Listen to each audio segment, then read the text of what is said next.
আসসালামু আলাইকুম সবাই কেমন আছো? আলহামদুলিল্লাহ আমরা সবাই ভালো আছি। তো আজ আমি বানাতে যাচ্ছি কার্পু মাছের ডিম দিয়ে আলুর ভাজি। তো আমি এর জন্য নিছি কার্পু মাছের ডিম, এই জায়গায় আছে আলুগুলা একটু কালো কালো হয়ে গেছে কারণ আমি আলুগুলা একটু আগে কাইটা রেখে দিছি। তো আর এই জায়গায় নিছি গুঁড়া মশলা, মরিচের গুঁড়া, হলুদের গুঁড়া, লবণ, আদা রসুনের পেস্ট, ধনিয়া গুঁড়া।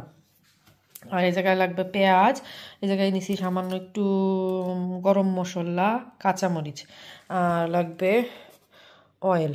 তো আমি এগুলা সবগুলা একত্রে এখন মিশাইয়া হাতে মাখাইয়ে চুলায় বসাই দিব। দেখো এই নিয়ে নিছি তেল।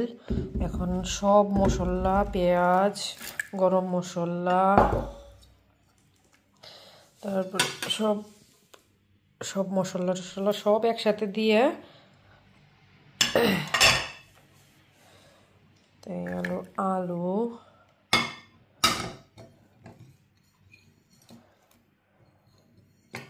এখন আমি এগুলো একটু মাখায় নেব হাত দিয়ে।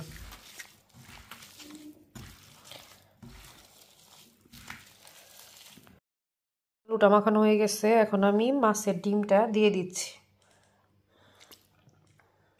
এখন এটা দিয়েও আবার মাখায় নিব। আমার ডিম দিয়ে মাখানো হয়ে গেছে, আমি এখন এটা চুলায় বসায় দিব। এই এই ভাজিটা হইতে বেশিক্ষণ সময় লাগে না। চলো আমরা বসায় দিই, তারপরে যখন পুরোপুরি হয়ে যাবে তারপরে আমি তোমাদের দেখাচ্ছি। আমার কার্পু মাছের ডিম আর আলুর ভাজিটা হচ্ছে, দেখো এই যে আমার কার্পু মাছের ডিম দিয়ে আলু ভাজিটা হয়ে গেছে। দেখো আলহামদুলিল্লাহ দেখতে ভালো হয়েছে। তো এখন তোমরা এইভাবে বানায় দেখো, ইনশাল্লাহ সবার পছন্দ হবে। তো তোমরা সবাই ভালো থাকো, আল্লাহ হাফেজ।